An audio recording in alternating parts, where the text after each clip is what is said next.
Les Aigles du Mali terminent la CAN 2012 en beauté en prenant leur revanche sur le Ghana. Ils ont battu tout à l'heure les Black Stars par le score de 2-0 et se classent 3e sur le podium. Un nouveau marché de bétail à Caille, il a été inauguré cette semaine par le ministre de l'Élevage et de la Pêche qui vient de séjourner dans la région où il a également visité les services relevant de son département. Culture Triangle Balafon, l'édition de 2012 vient d'être lancée. Elle a été couplée avec la rentrée culturelle à Sikasso.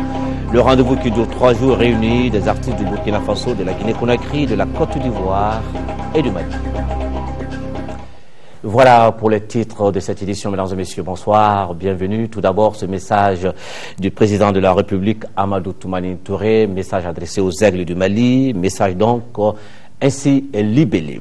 Au nom du peuple malien et de l'ensemble des institutions de la République, je vous adresse la reconnaissance de la nation et mes vives et chaleureuses félicitations pour la 3e place acquise à la 28e édition de la Coupe d'Afrique des Nations de football Gabon-Guinée équatoriale 2012. Nous avons été séduits par les prestations d'une jeune et vaillante équipe pleine d'avenir et de promesses.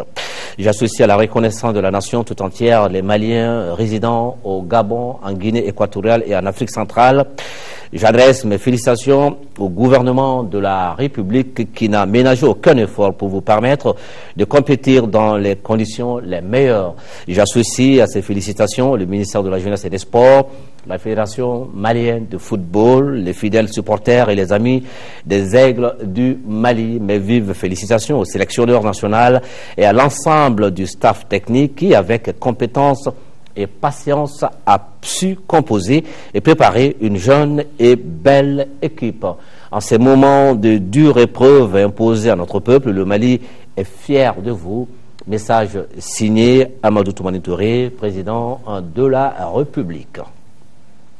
La CAN 2012 qui tire donc vers sa fin et le Mali qui termine ce 28e rendez-vous tout en beauté. Les nôtres ont battu ce soir un match de classement les Black Stars du Ghana par le score de 2-0, un match qui avait un goût de revanche et qui consacre du coup le Mali 3e de cette édition 2012 de la Coupe d'Afrique des Nations Gabon-Guinée équatoriale. Alors les Aigles du Mali qui retrouvent donc une place sur le podium 40 ans après Yaoundé 72. Abdul Karim Kaba nous fait le résumé de cette rencontre. 40 ans après, le Mali retrouve le podium en se classant 3e de la 28e édition de Coupe d'Afrique des Nations au Gabon et en Guinée équatoriale 2012. Pour cette rencontre pour la 3e place, Ghanéens et Maliens commencent le jeu à vive allure. Après un temps d'essai pour les deux pays, le Mali ouvre le score. 22e minute. Suite à un corner décomposé, Cheikh Tidiane Diabaté profite d'une balle repoussée par les portiers ghanéens pour marquer. Mi-temps, 1-0 pour le Mali. En seconde période, le jeu se durcit. Les fautes se multiplient de part et d'autre. C'est ainsi qu'Isaac Vorsa est exclu pour 2 jaunes à la 63e minute de jeu. Diminué, le Ghana subit un peu le jeu. À 10 minutes de la fin, suite à un contre, Adama Tamboura envoie un centre millimétré à Cheikh Tidiane Diabaté dans la surface ghanéenne pour son doublé de la soirée. 2-0 pour le Mali, score final. Battu en 2e journée de poule par ce même score de 2-0 par le Ghana, les Aigles prennent ainsi leur revanche sur les Black Stars. Zambie, Côte d'Ivoire, c'est donc l'affiche de la finale de la 28e Coupe d'Afrique des Nations 2012. Les deux équipes retrouvent ce stade de la compétition après un bon moment et ambition de soulever le trophée continental. Présentation de l'affiche avec Koji Sibi, l'un de nos envoyés spéciaux à la CAN. Zambie pour une grande première, la Côte d'Ivoire pour la 2e fois après 20 ans. Voilà comment se présente l'enjeu de cette finale de la 28e Coupe d'Afrique des Nations. Les 2 meilleures attaques du tournoi seront aux prises ce dimanche au stade de l'Amitié. Les éléphants ont la faveur des pronostics. Avec une constellation de stars évoluant dans les grands clubs européens, les Ivoiriens ont les cartes en main pour faire respecter leur statut. Il est vrai que les éléphants sont toujours passés à côté avec les mêmes joueurs. Mais cette année, il y a un nouvel esprit, celui de la gagne, grâce à l'unité du groupe. L'atterrissage pour nous, c'est de gagner la coupe. C'est vrai qu'on est en bonne, on a peut-être la piste en vue, mais il faut vraiment prendre. Non, notre objectif, c'est de prendre cette coupe, effectivement, de faire notre maximum. Le plus important, c'est dimanche. Il y a des nouveaux joueurs qui sont arrivés. Il y a Gervais, il y a moi, il y a quelques joueurs plus les anciens, on essaie ensemble de remporter ce trophée. Et comme le coach le dit, le plus difficile c'est dimanche. On n'est pas encore arrivé, on n'a fait que la moitié du chemin et on finira dimanche en beauté si Dieu le veut. La Zambie n'était pas attendue à pareille fête, mais l'appétit vient en mangeant. Les Zambiens sont plus que jamais décidés à inscrire leur nom au palmarès du trophée continental. Une motivation supplémentaire, Katongo et ses coéquipiers veulent rendre hommage à ce groupe de joueurs zambiens morts dans un crash d'avion en 1993, ici même au Gabon. Je ne sais pas combien d'opportunités on aura de faire une finale de la CAN, donc il ne faut jamais manquer les opportunités. Celle-ci se présente, il faut la saisir. La Côte d'Ivoire, on n'a pas plus peur de la Côte d'Ivoire que du Ghana ou du Sénégal. On est conscient de notre valeur. Je le répète et je l'ai toujours dit, on n'est certainement pas les meilleurs. Loin de là, on n'a pas les meilleures individualités. On n'a pas de joueurs qui jouent dans des grands clubs avec une expérience importante du haut niveau. Mais la Coupe d'Afrique, il faut remettre ça dans son contexte. C'est une compétition qui dure 3 semaines. Il faut être prêt le jour J. C'était le 21 janvier pour nous. Et puis sur un match de 90 minutes, voire plus, contre la Côte d'Ivoire, tout est possible. Les équipes de la Côte d'Ivoire et de la Zambie devraient pouvoir offrir du bon spectacle au cours de cette finale. Il reste à savoir si le public sera au rendez-vous pour donner plus d'éclat à la fête du football africain. La fête du Maouloud 2012 a été un succès à Tombouctou malgré la situation conflictuelle dans le nord de notre pays. Toutes les cérémonies et les rites ont été respectés comme à l'accoutumée. Le baptême a été couronné de prières, de prêches et de lecture du Saint-Coran partout dans la ville. Pour Emali en paix, correspondance Moulay Saya. À Tombouctou, si la naissance du prophète Mohammed, paix et salut soit sur lui, est une nuit exceptionnelle, le baptême l'est aussi car il marque la fin du Mawloud. Depuis la veille de cette fête jusqu'au petit soir, partout dans la ville, c'est des lectures du Saint-Coran, des récits des louanges du prophète Mohammed, le plus aimé des prophètes selon les musulmans. Comme à l'accoutumée, la place Sankoré où convergent tous les fidèles pour la grande Fatiha a été prise d'assaut par les croyants et même des touristes. Le Mawlid, c'est la plus grande fête que nous on a connue ici à Tombouctou. Notre grande fête, contrairement à Bamako, on parle de célibat. Notre célibat, c'est ça la fête, la naissance du prophète sallallahu alayhi wa sallam. C'est un grand moment pour nous et c'est un moment de recueillement, de retrouvailles, de prière. Et c'est pour ça d'ailleurs qu'on est là. Sur un tout autre plan, les services de sécurité et des forces armées étaient déployés partout aux différents lieux de regroupement. Le gouverneur a saisi l'occasion pour rassurer les populations et promulguer des conseils. Les forces de sécurité et les forces armées se déploient dans un sens de protection des personnes et de leurs biens. Alors tout cela, c'est pour que le Mawlid se passe dans de très bonnes conditions et que les gens arrivent à effectuer leur rite de prière, de bénédiction, au profit non seulement de la ville de Tombouctou, mais au profit du Mali tout entier. Et conjuguons nos efforts pour que la paix encore revienne et qu'on chasse la haine de nos cœurs. Je l'avais dit tantôt, que la conjugaison de la parole, c'est-à-dire du verbe et de la plume, a plus de valeur que la conjugaison du canon et des munitions. La célébration du Mawlid a été un succès certain malgré la situation actuelle au nord. Elle s'est achevée par des prières, des bénédictions pour le Mali uni et prospère et pour le monde entier. Et suite aux événements dans le nord du Mali, le Parti pour la Renaissance nationale de Parena a convoqué une conférence de fédération. Le sujet au centre des échanges est paix, sécurité, cohésion sociale et intégrité territoriale du Mali. Un reportage de Boubacar Sissoko. Le Parti pour la Renaissance nationale Parena se dit consterné par la situation du Nord Mali, ce qui l'oblige à reporter sine die son conseil national consacré aux élections de cette année. Le parti, à travers ses principaux dirigeants, ses députés, ses maires, ses présidents de fédération, les représentants des femmes et des jeunes, à travers sa direction, se penche sur la grave situation qui se prévaut au nord de notre pays. Ce sont les raisons pour lesquelles nous avons reporté à une date ultérieure, s'inédier le Conseil national consacré aux élections, au projet parrainant, à la candidature du parti à l'élection présidentielle. Les délégués qui prennent part à cette conférence sont venus de toutes les fédérations du parrainat à travers l'ensemble du Mali.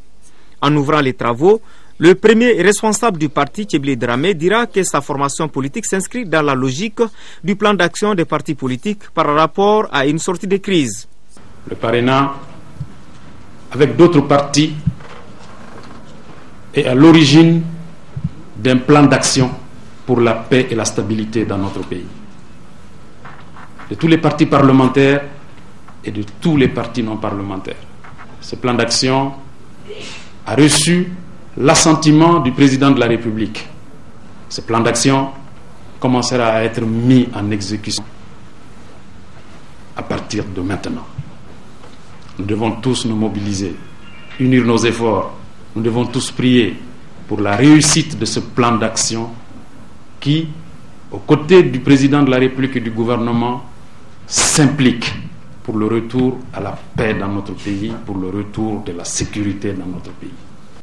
Les assises de cette conférence aboutiront à des propositions et résolutions pour décider de l'avenir politique du parrainat. Les conclusions de cette conférence seront rendues publiques dès mercredi.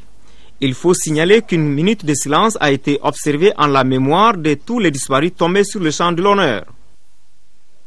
Au chapitre des condamnations, ce soir, nous avons des réactions qui nous arrivent du COREAM, c'est la Convention de réflexion et d'action pour le Mali, des agents retraités de l'Office de radio-télévision du Mali, l'ORTM, de l'association des ressortissants du cercle de Kenyeba à Kaye, et du RPDM, le Rassemblement pour le développement du Mali, du COPP, la Convention du Parti du Peuple, de l'association Fassoudine Beto, l'ANC Mali, Alliance des nationalistes convaincus pour le développement du Mali, le MPJP, le Mouvement populaire des jeunes patriotes, le CSVM, Conseil supérieur du volontariat au Mali, l'ARCD, l'association des ressortissants du cercle de Diamant, tous condamnent avec fermeté les tentatives de déstabilisation de notre pays, le Mali.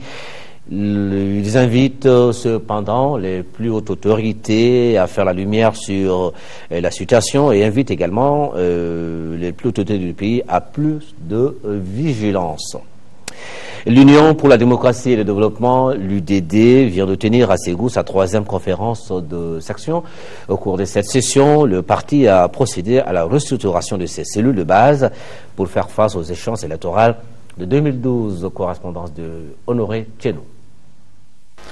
Cette 3e conférence de section de l'UDD à Ségou a connu la mobilisation. Le président du parti, Djema Koulibaly, a été reçu dans la salle Merouba de Ségou par les militants, sympathisants et partis amis. Messieurs les membres du conseil exécutif, c'est toujours avec un plaisir renouvelé pour mes camarades et moi de vous avoir parmi nous à Ségou. Votre présence nous comble. Vous qui avez su nous conseiller avec une bonne humeur communicative. L'événement a donné l'occasion aux responsables de l'UDD de réajuster les structures de base du parti, élaborer un plan d'action pour les permettre d'atteindre leurs objectifs, ou du moins de mieux affronter les échéances électorales de 2012.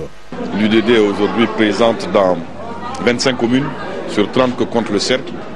Et je pense que dans l'une des premières résolutions de cette conférence de cercle, on assignera comme tâche à la section de conquérir les 5 communes qui restent. Nos préoccupations sont celles du Mali, à savoir, nous affirmons que nous sommes un pays de paix, que le Mali est une nation et que cette nation est une réalité. Et en cela, cette affirmation de la paix et de la nation rejette systématiquement et avec la dernière vigueur tout esprit de partition ou tentative de partition. Au cours de cette conférence, motion spéciale a été accordée à la grande préoccupation actuelle des Maliens, celle du Nord Mali. Le parti a formulé des recommandations pour un retour rapide de la paix au nord du Mali. Le ministre de l'Élevage et de la Pêche, Bokari Treta, vient de séjourner à Caille. Sur place, il a inauguré le marché à bétail de la commune rurale de Kouloune et visité le centre régional de recherche agronomique. Une correspondance de Idrissa Goulou Sissoko.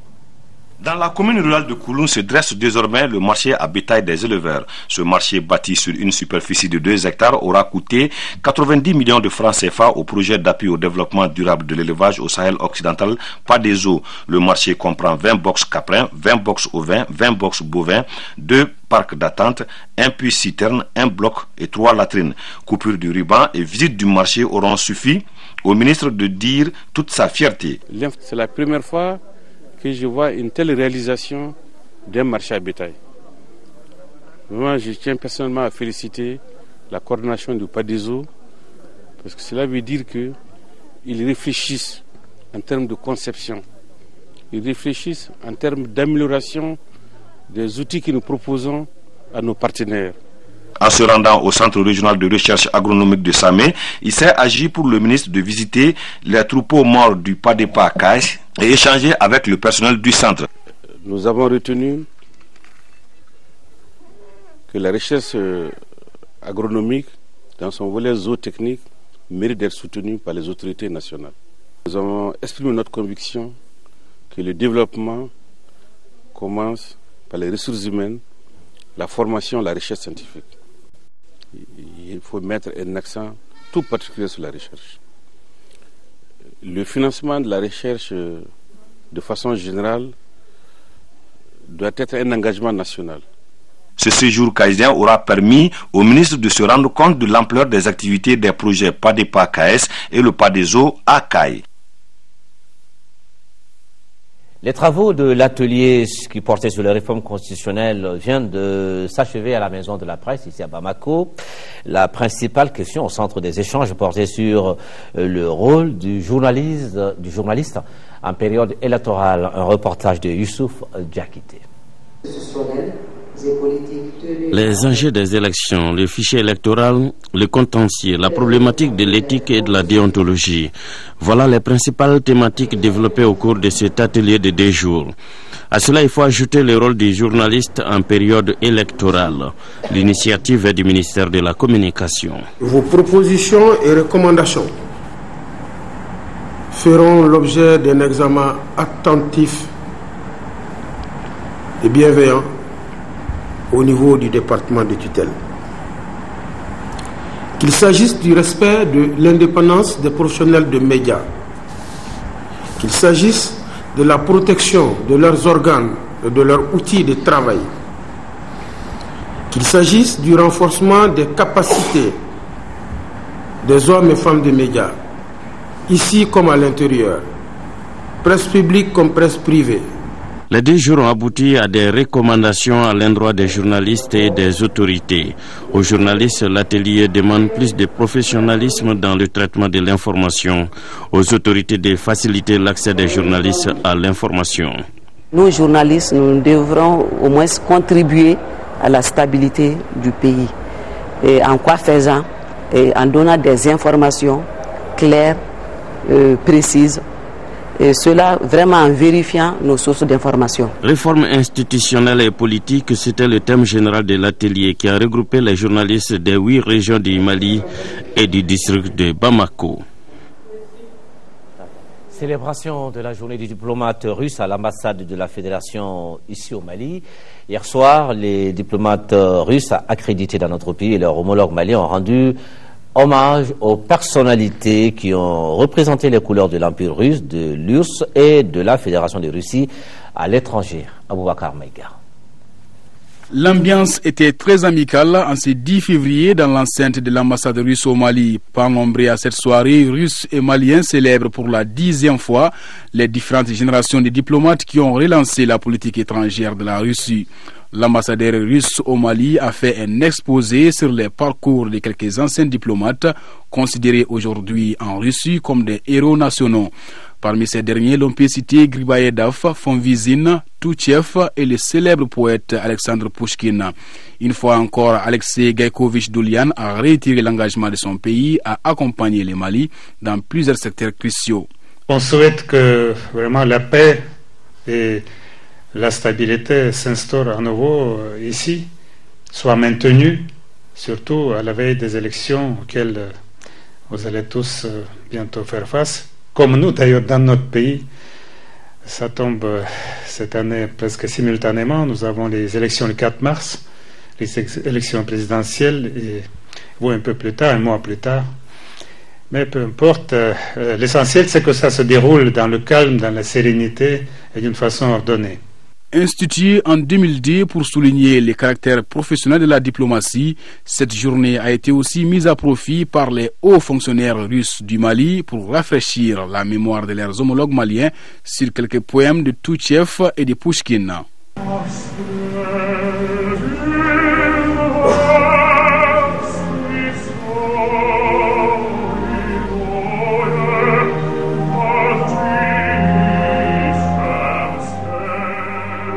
J'ai côtoyé les éminents diplomates russes et ce que je peux dire, c'est que la Russie a été un partenaire stratégique et continue à être un partenaire stratégique du Mali.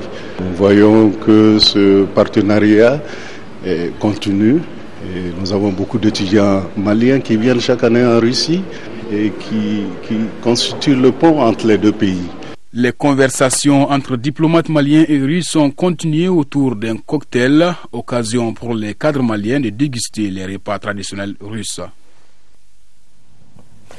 Repas très succulent, la République islamique d'Iran a également célébré hier le 33e anniversaire de sa révolution, une occasion mise à profit par la représentation diplomatique au Mali pour passer en revue les points saillants de ces 3 décennies de révolution. C'était au cours d'une réception offerte à l'honneur de plusieurs personnalités.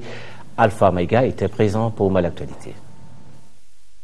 Ce fut un mois de février, il y a aujourd'hui 33 ans, jour pour jour, que la révolution islamique d'Iran fut établie. C'était au cours d'un vote référendaire dit populaire. Il s'agit là d'un tournant décisif dans la vie du peuple iranien sous la direction éclairée de feu l'imam Khomeini. Et voilà, c'est dans le grand restaurant belvédère de l'Eiko El Farouk qui a servi de cadre aux autorités iraniennes pour commémorer la 33e fois la victoire de la révolution islamique en Iran, ici au Mali.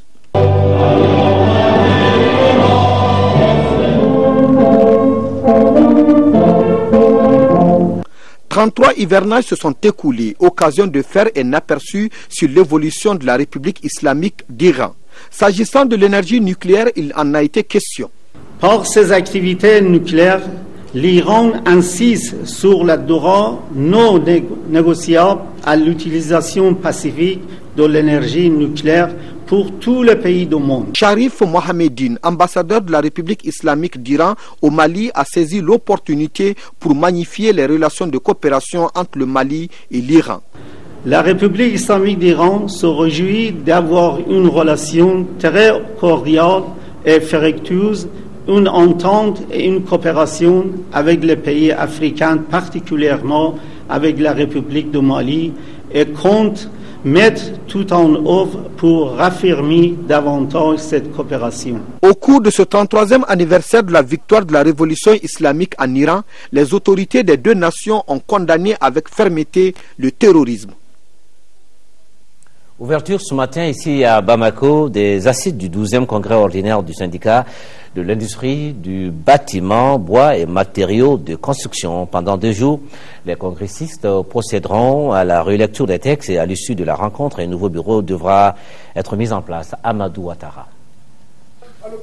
Ce 12e congrès ordinaire du syndicat de l'industrie du bâtiment, bois et matériaux de construction s'inscrit dans le cadre des préparatifs du congrès de l'Union nationale des travailleurs du Mali, prévu en fin mars 2012. Un adage dit, quand le bâtiment va, tout va. Mais cet adage n'est pas vrai souvent pour notre pays. Les entreprises de BTP sont fragiles au Mali. Elles accusent une grave faiblesse des ressources financières, une vulnérabilité des ressources humaines assez sérieuse. Pour le secrétaire général de l'UNTM, la volonté affichée par ces syndicats atteste tout l'intérêt qu'ils accordent au développement du pays. Des slogans que nous voyons affichés ici ce matin est le témoignage de la responsabilité et du sens élevé de notre syndicat national en partenariat avec nos employeurs des entreprises du bâtiment et de l'administration publique. Devenu la combattise dans un monde de technologies nouvelles, le secteur du bâtiment connaît aujourd'hui un essor considérable au Mali. Le secteur du bâtiment regroupant des activités de conception, de réalisation, d'entretien, de réhabilitation des ouvrages publics et privés, entre autres. Je vous exhorte à donner une place de choix à la formation professionnelle, politique et économique de vos militants afin de répondre à la demande et aux exigences de l'heure. À l'issue de ces assises sortira un bureau élu pour 5 ans avec certes des propositions et revendications afin de rendre performant le secteur du bâtiment. L'association sémencière du Mali à Séman a désormais un siège. Il est au quartier UNICEF. Le nouveau bureau inauguré va servir de cadre d'échange pour les membres de l'association et qui œuvre pour l'amélioration de la qualité des semences au Mali. Agali Agissa. L'association sémencière du Mali, ASEMA, créée il y a une dizaine d'années, vient d'ouvrir son siège au quartier UNICEF. Le nouveau local est composé de 2 bureaux, d'une salle de réunion et annexe. Le tout construit à l'étage d'un immeuble situé à l'entame de la voie qui mène à la Cité des Enfants après la route nationale. Ce siège illustre l'assistance du gouvernement au secteur sémencier. Nous souhaiterions voir l'État mettre en œuvre les actions suivantes. Renforcer et développer le climat de confiance et de partenariat déjà instauré entre la recherche et le secteur privé, sécuriser davantage les professionnels du secteur sémencier au Mali et contribuer à la lutte contre la pauvreté par la suspension de l'application de la TVA de 18% à l'importation et à la revente des semences potagères, rendre l'étiquetage obligatoire pour toutes les semences localement produites. Ce siège est réceptionné au moment où la promotion des activités agricoles constitue l'une des priorités du gouvernement à travers l'équipement du secteur. Notre association ouvre les portes de son nouveau siège au bon moment, car sur le plan institutionnel, l'État a déjà mis en place un certain nombre d'instruments stratégiques et politiques en vue de promouvoir le développement du secteur agricole. Il s'agit de la loi d'orientation agricole, du schéma du secteur de développement rural et du volet agricole du PDS pour la production de 10 millions de tonnes de céréales par an à l'horizon 2012. La SEMA regroupe plusieurs entreprises privées. Elle entend développer des réseaux de distribution de semences produites au Mali. Direction la 5e région avec le lancement de l'exercice Atlas Accord 2012, mis en œuvre par le département de la Défense des États-Unis en collaboration avec le ministère de la Défense et des anciens combattants du Mali. Cette formation qui regroupe les troupes venues de quelques pays africains, du Canada et des États-Unis a pour but de renforcer davantage les capacités opérationnelles des éléments bénéficiaires. C'est un reportage de Yaya Bokoum. Revue des troupes du chef d'état-major de l'armée de l'air, le général de brigade aérienne Mamadou Togola, exécution de l'hymne national du Mali, voilà les temps forts qui ont marqué la cérémonie de lancement de l'exercice Atlas Accord 2012 à l'aérodrome militaire de la base aérienne 102 de la région aérienne numéro 2 de Sévaré. Une formation mise en œuvre par le département de la Défense des États-Unis à travers sa cellule d'instruction en collaboration avec le ministère de la Défense et des anciens combattants du Mali, dans le but de renforcer davantage les capacités opérationnelles dans l'exercice des missions quotidiennes de défense territoriale et de l'assistance humanitaire. Mali is a perfect location for Atlas Accord to take place. Le Mali est le lieu parfait pour le dénouement de Atlas Accord.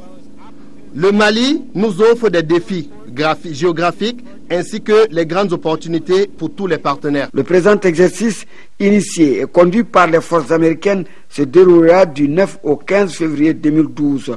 Participent les troupes venues du Burkina Faso, de l'Algérie, du Mali, de l'Ouganda, du Sénégal, de la Tunisie, du Canada et des États-Unis. Cette formation militaire est si importante et exigeante qu'elle imposera une présence assidue et une rigoureuse discipline à tous les participants et sera dans l'exécution de toutes ses composantes.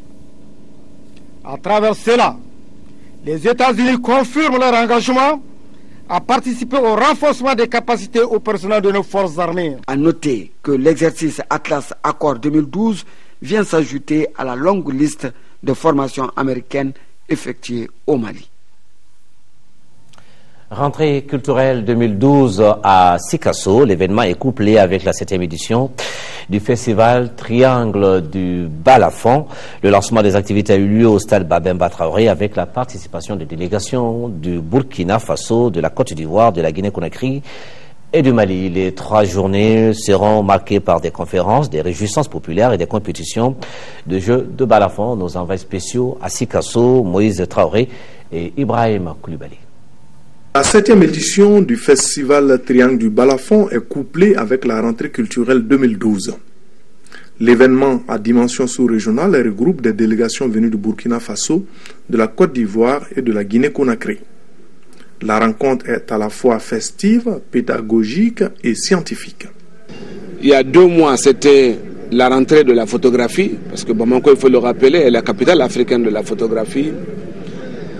Il y a juste 2 jours, Madame le Premier ministre a inauguré, en tout cas la cérémonie relative à la rentrée littéraire. C'est la semaine littéraire. Bientôt, ce sera la semaine de la cinématographie. Ensuite, ce sera la semaine des plasticiens. Ensuite, ce sera la semaine de la promotion et de la protection du patrimoine culturel, etc., etc. La rentrée culturelle est une activité majeure du ministère de la Culture au cours de laquelle il est procédé au lancement symbolique des activités de la nouvelle année. Quant au festival Triangle du Balafon, il contribue à la révalorisation d'un instrument intégrateur. Nous voulons bâtir autour de ces balafons une véritable solidarité, une véritable fraternité, un véritable pôle de développement entre les pays de la sous-région et également entre les pays de l'Afrique tout court. Les sonorités du balafon sont dépendantes de ces techniques de fabrication. À la cérémonie d'ouverture, les différentes délégations en ont fait la démonstration. L'événement culturel s'étend sur 3 jours. Les rois Tcheba et Babemba Traoré bientôt immortalisés à Sikasso, dans la capitale du Kénédougou. Le ministre de la Culture a procédé à la pose de la première pierre des 2 monuments qui vont donc représenter ces 2 rois du Kénédougou. Nous retrouvons nos envoyés spéciaux, Moïse Traoré et Ibrahim Koulibaly. Le premier roi du Kénédougou fut Mansa Daoula Traoré, qui régna de 1845 à 1860. Le 4e roi fut Tcheba Traoré de 1866 à 1893. Babemba Traoré, son frère, lui succéda de 1893 à 1898. 2 rois dont les règnes ont duré en tout 32 ans. En réponse à une sollicitation des populations, le ministre de la Culture pose la première pierre des 2 monuments qui vont représenter les 2 rois. Aujourd'hui est un jour heureux parce que c'est une promesse qui avait été faite dans le cadre du programme de développement économique et social du président de la République, son Excellence Amadou Toumani Touré, qui, dans le domaine de la culture, non seulement a mis l'accent sur la valorisation des industries culturelles. Au pied du mamelon, qu'est-ce que nous avons voulu valoriser? Le travail. Seul le travail paye, disait notre roi Tcheba. Et sans travail, on ne pourra rien faire. C'est le socle même de notre société. Et aujourd'hui, en érigant ce monument, on souhaiterait véhiculer, en tout cas à la nouvelle génération, le sens du travail, la valeur du travail. Au pied du mamelon, les 2 monuments vont représenter Tcheba Traoré sur un cheval escorté par des sofas. On verra également Babemba Traoré au milieu de ses guerriers. La population ne comprenait pas jusque-là qu'on ait fait des monuments à la mémoire de Samori et de ses troupes, la mémoire de conquérants européens, alors que la ville même qui a été, je dirais, érigée en empire, en royaume par des hommes, et que ces hommes n'aient pas leur monument au niveau de la ville ici. La cérémonie de pose de première pierre a eu lieu en présence des représentants de la grande famille des Traoré. L'ancien ministre, Fagnerema Kone, chef de la mission de restructuration de la CMDT, est le parrain de cette 7e édition. Les rideaux sont tombés sur la 3e édition de la rentrée littéraire du Mali. Écrivains et poètes africains ont compété pour plusieurs distinctions, parmi lesquelles le prix Yambo Ologem, le prix Massa Makan Diabaté et celui d'encouragement féminin Brahima Kone. Eugène Evodé, un écrivain camerounais avec son roman Madame l'Afrique, est le détenteur des 5 millions de francs CFA prix Yambo Wologem de la 3e édition de la rentrée littéraire du Mali. Seydou Diarra, absent à cette cérémonie, est le bénéficiaire du second prix intitulé prix Massa Makan Diabaté. Il a droit à 2 millions de francs CFA. Il est suivi de Fodé Moussa Sidibé, représenté par son épouse, qui se réjouit avec 1 million de francs CFA, prix du premier roman. Bouré Matouré et Anne Keita ont reçu respectivement le prix du plus jeune écrivain et du prix d'encouragement féminin.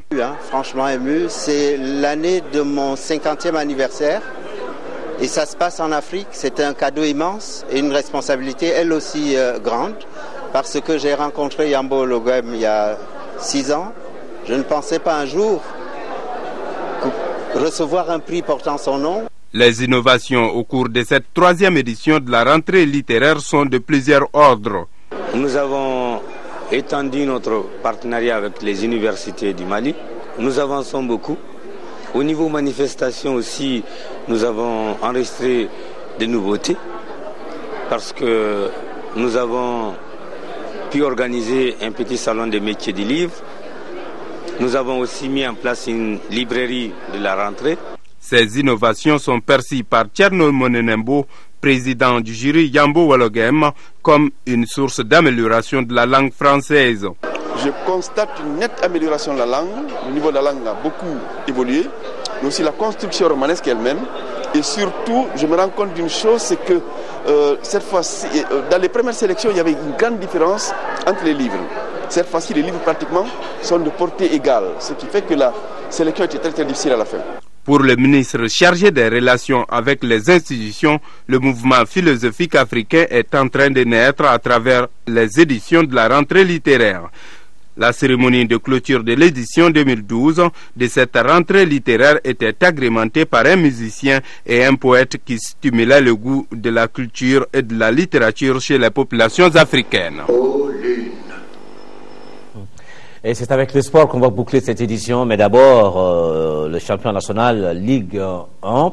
La 10e journée s'est achevée hier au stade Omnisport Modibo Keita. C'est ainsi que 2 rencontres étaient au programme. L'ASCO, après s'être incliné lors de la 9e journée, s'est ressaisi en l'emportant 2-0 face à l'ASB. Mais auparavant, l'AS Réal a battu 1-0 la Jeanne d'Arc de Bamako. Le résumé de ces 2 rencontres avec Aldjouma Tina. Le championnat national aussi poursuit son cours normal. La 10e journée a eu lieu jeudi et vendredi. D'abord, AS Réal de Bamako, Jeanne d'Arc de Bamako s'annonçait comme une affiche pénible pour les Noirs et Blancs en demi-teinte depuis le début de la saison, contrairement à la GIA qui occupe la 10e place du classement. Mais grâce à un mental de fer, les Scorpions ont renversé la tendance.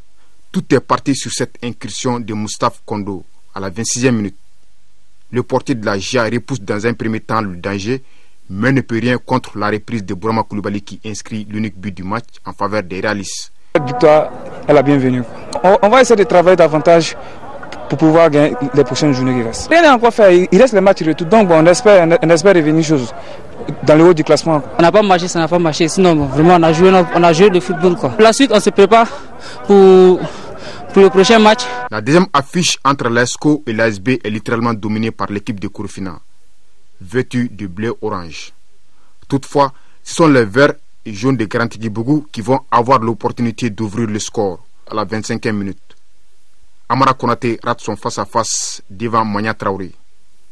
Ce fut sans nul doute le tournant de la rencontre, puisque 8 minutes plus tard, l'emprise de l'ESCO porte ses fruits. Mamadou Diawara, major d'un tir splendide, ouvre la marque. Fidèle à son beau jeu et rapide, l'ESCO se mettra définitivement à l'abri avec un second but, identique au premier par Omar Doumbia.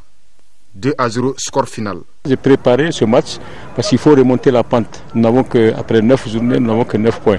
Donc cette fois-ci, il faut toujours travailler.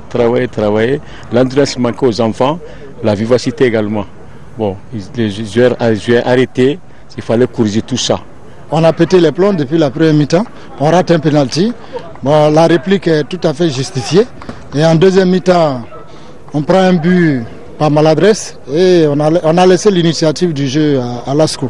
Au sortir de la 10e journée, c'est le Djoliba AC qui est premier et l'AS Police est la lanterne rouge. Avant donc de boucler cette édition, nous revenons sur le message du président de la République, Amadou Toumani Touré, message adressé aux Aigles du Mali.